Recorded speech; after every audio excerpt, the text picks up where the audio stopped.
New research from Enterprise Strategy Group has found that 80% of those who have implemented or begun to implement Security Service Edge say cybersecurity is easier than it was 2 years ago.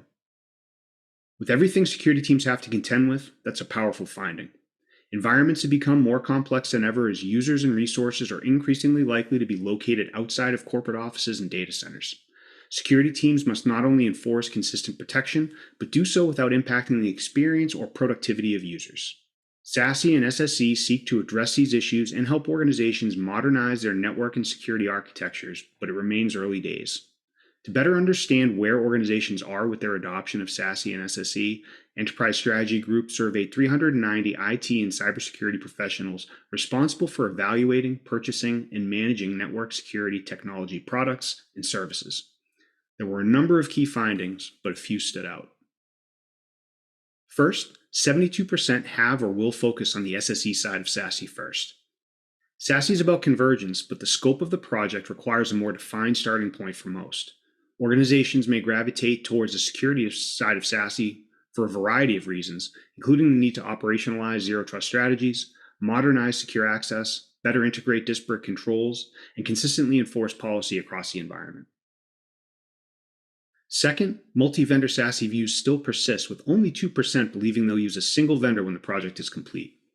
Despite the focus on convergence and interest in better integration, many still believe they'll use multiple vendors for SASE. Some may do this believing it delivers better efficacy or to support defense in depth, but many seem to feel stuck based on current relationships and contracts with vendors, the cost of changing, or simply the belief they won't be able to get the functionality they need from a single vendor. These objections can be overcome, but do point to a clear need to better educate the market on the capabilities of SASE solutions and benefits a converged approach can provide.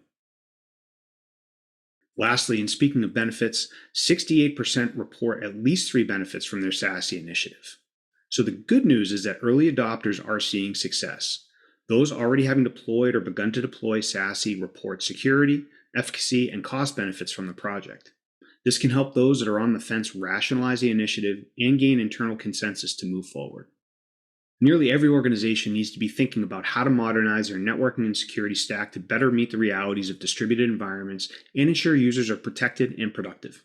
SASE and SSE provide a clear path to accomplish these goals, but users still need pragmatic advice on how to plan, where to start, and what to consider when thinking about vendors to partner with on these initiatives. Enterprise Strategy Group's research can help IT and security teams understand what has and hasn't worked for early adopter organizations and help vendors better position their solutions in an increasingly crowded space.